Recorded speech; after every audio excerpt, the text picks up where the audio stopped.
आज की कहानी का नाम है पुराना संदूक। सन 1935 में हमारे दादाजी अंग्रेज़ों की फ़ौज में भर्ती हुए थे और देश के लिए मर मिटने की कसम खाई थी। वह अपने देश के लिए सब कुछ कर मिटने के लिए तैयार थे। अपने प्राणों को वो अपने देश के लिए हंसते हंसते लुटाने के लिए सदैव तैयार रहते थे। दोस्तों, अंग्रेज़ों की छावनी में रहते हुए भी वो अपने देश के लिए सदैव अपने प्राणों को हथेली पर लिए रहते थे। उन दिनों मेरे दादाजी की उम्र वही करीब 18-19 साल की रही होगी। सन 1948 में उनकी शादी हो गई और 1951 में हमारे पिताजी का जन्म हुआ।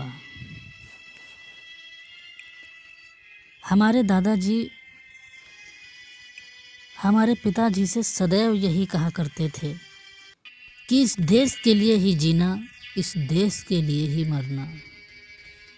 और हमारे पिताजी ने हमको भी यही सीख दी है। दोस्तों, हमारे दादाजी अंग्रेज़ों की छावनी के साथ हर जगह जाया करते थे। जहाँ पर भी उनका तबादला होता वो वहाँ पर अपना सामान बांध कर चले जाते थे।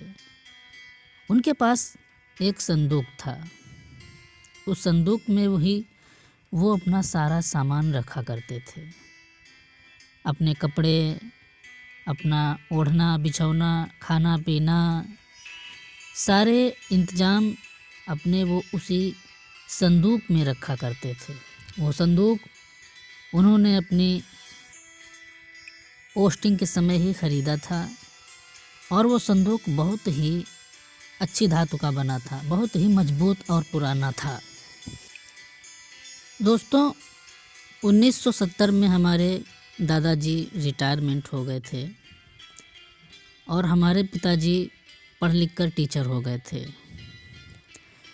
दोस्तों, हमारे दादाजी एक पुराने मकान में रहा करते थे।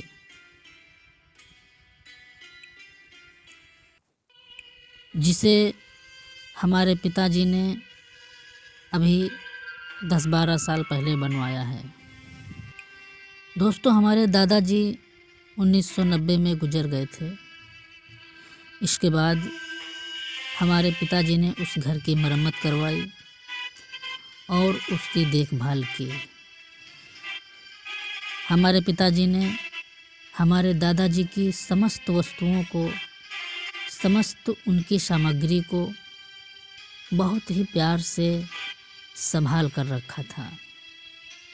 दोस्तों, हमारे पिताजी सदैव हमारे दादाजी का बहुत ही आदर और सम्मान पूर्वक गुणगान किया करते थे।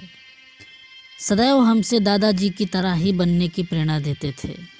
हमारे पिताजी सदैव ये कहते थे कि दादाजी एक बहुत ही महान व्यक्ति थे। वो थे अंग्रेज छावनी में ज़रूर, लेकिन हमारे देश के लिए मर मिटने के लिए तैयार थे। दोस्तों, इसके साथ एक किस्सा और जुड़ा है। हमारे दादाजी जब कभी छावनी से बाहर कहीं भी पोस्टिंग के समय जाते थे तो एक संदूक लेकर के जाते थे। दोस्तों, वो संदूक उनके गुजरने के बाद कहीं लापता हो गया। हमारे पिताजी ने बहुत प्रयास किया उसको ढूंढने का, लेकिन वो कहीं पर भी नहीं मिला। हमारे पिताजी सदैव हमसे यही कहते थे कि वो संदूक हमारे पिताजी की सबसे पुरानी और सबसे ख़ास किस्म की निशानी थी। यहाँ तक कि वैसे संदूक अब कहीं पर भी बाज़ार में भी मिलना इम्पॉसिबल है। किसी भी दुकान पर इस प्रकार के संदूक अब नहीं मिलते, बनना ही बंद हो गए हैं। और बहुत ही अच्छी धातु का संदूक था। दोस्तों, आज के समय में उस संदूक की कीमत लाखों में थी। वो संदूक हमारे दादाजी का सबसे प्रिय संदूक था। हमारे पिताजी को अत्यधिक कष्ट हुआ, बहुत दुख हुआ जब हमारे दादाजी का संदूक कहीं गुम हो गया। दोस्तों, आज हमारे पिताजी बहुत वृद्ध हो चुके हैं और हमारी शादी हो चुकी है। हम सभी बहुत ही आराम से शिमला में रहते हैं। दोस्तों, आज दीपावली का त्यौहार है। हम सभी ने बहुत धूमधाम से त्यौहार को मनाया।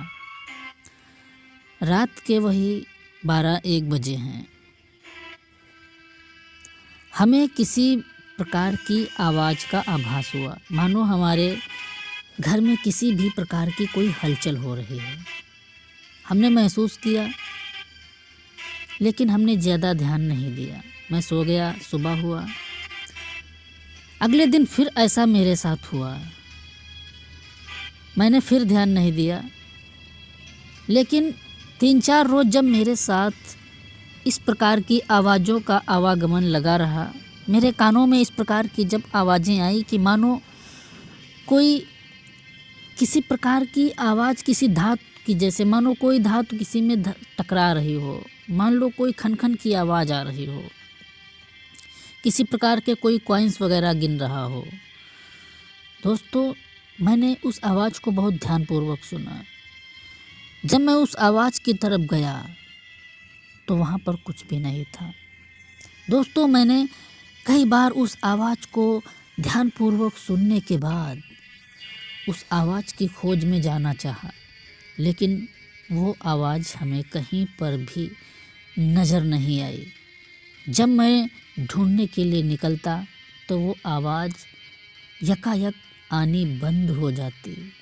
दोस्तों, मैं हैरत में पड़ जाता कि आखिर इस घर में रात्रि में कोई जग भी नहीं रहा है, तो आखिर ये आवाज़ आ कहाँ से रही है। जब इसी प्रकार की प्रतिक्रिया मेरे साथ 7-8 दिन लगातार हुई, तो मैंने अपने वृद्ध पिताजी से इस बात का जिक्र किया कि जब मैं रात में सोता हूँ तो ऐसा लगता है कि मानो कोई किसी धातु को आपस में टकरा रहा हो। एक अजीब सरसराहट की आवाज़ आती है, छनछनाहट की आवाज़ आती है। लग रहा है कि कोई कॉइन्स वगैरह आपस में टकरा रहा है। मेरे पिताजी ने कहा, बेटा, हो सकता है घर के बाहर रास्ता है, वाहन का आवागमन लगा रहता है, वाहनों के शोरगुल का तुम्हें भ्रम हुआ है। मैंने कहा, नहीं पिताजी, ऐसा मेरे साथ कई रोज से हो रहा है और जब मैं उठता हूँ तो सभी लोग सोए हुए मिलते हैं। घर में एक अजीब सन्नाटा सा बिसरा रहता है, लेकिन वो आवाज़ मेरे कानों में गूंजती है। मेरे पिताजी ने कहा, आवाज़ किधर से आती है? मैंने ठीक तो अनुमान नहीं लगाया, किंतु मैंने उन्हें ये बताया कि आवाज़ बाईं तरफ से आती है। वो जो अपना पुराना वाला कमरा बंद पड़ा है, उसी से आवाज़ आती है। दादाजी ने कहा, सुबह होते ही हम उस कमरे को खोलेंगे। हो सकता हो कुछ चूहे वगैरह हो गए हों, कुछ खलबड़ की आवाज़ करते हों। मैंने भी उनकी बात की तरफ ध्यान देते हुए उनकी बात को मान लिया और सुबह होने का इंतज़ार किया। दोस्तों, सुबह हो गई। हम लोगों ने उस पुराने बंद पड़े कमरे को खोलते हैं। जब हमने उस कमरे को खोला तो वहाँ पर दोस्तों कुछ भी नहीं था। पुराना का सारा सामान वैसे के वैसे रखा था, कुछ भी नहीं था। दादाजी ने हमारे देखा तो वहाँ पर कुछ भी नहीं मिला। हमने अपने वृद्ध पिताजी से कहा, चलो इसको बंद कर देते हैं। जब हमने उस कमरे को बंद किया और बाहर आए तो फिर दिन में उसी प्रकार की आवाज़ हम सब ने सुनी, मानो कोई कॉइन्स गिन रहा हो। तब हमारे दादाजी ने भी यकीन किया कि नहीं, कुछ तो है। दरवाज़ा खुलवाने के लिए इशारा किया। हमने दरवाज़ा को खोला, पिताजी अंदर गए। उन्होंने देखा कि एक जगह पर ज़मीन कमरे के अंदर थोड़ी सी धसी हुई है। ऐसा लग रहा है कि मानो यहाँ पर ज़मीन नीचे की ओर धस गई हो। हमारे दादाजी ने कहा, बेटा यहाँ पर खोदो। हमने अपने वृद्ध पिताजी की बात को टालते हुए कहा, अरे यहाँ पर खोद के क्या मिलेगा, इसके ऊपर पक्का प्लास्टर कर देंगे, थोड़ा मजबूत हो जाएगा।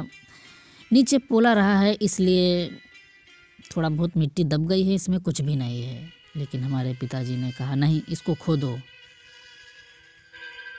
हमने उनकी बात मान ली और हमने फावड़े से वहाँ पर खोदने चालू कर दिया। जब हमने वहाँ पर खोदना चालू कर दिया तो कुछ समय पश्चात जब हमने काफ़ी मिट्टी निकाल डाली तो दोस्तों हमें वो मिला जिसकी हमने कभी ख्वाबों में भी कल्पना नहीं की थी। वहाँ पर जब हमने खोदा तो हमें एक मानो लोहे की चादर दिखी।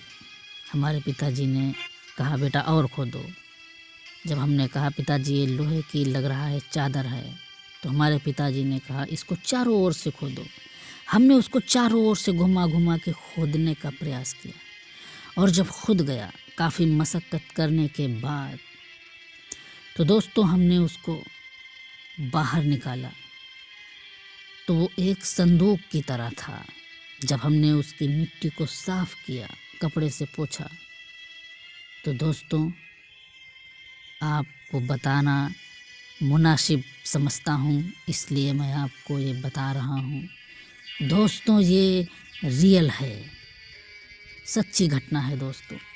जब हमने उस संदूक को निकाला तो दोस्तों उस संदूक को जब हमने खोला तो उस संदूक के अंदर हमारे दादाजी की वो सारे सामान वैसे के वैसे रखे थे मानो कि अभी लाए गए हों। और वो संदूक सोने के कॉइन्स से भरा पड़ा था। सोने के कॉइन्स इतने थे कि हमारी 7 पुश्तें भी अगर बैठ कर खाएं तो खा नहीं सकती। हमारे दादाजी ने कहा, इसमें का जितना कॉइन्स है ये सब सोने के हैं। हमारे दादाजी ने हमारे पिताजी से कहा था, बेटा जीवन में नेकी की कमाई सदैव तुम्हारे साथ रहेगी। मैंने जीवन में ज़्यादा दौलत नहीं कमाई है, लेकिन मैंने नेकी कमाई है, धर्म कमाया है और ये एक दिन तुम्हें मिलेगा। मेरी नेकी तुम्हें एक दिन मिलेगी।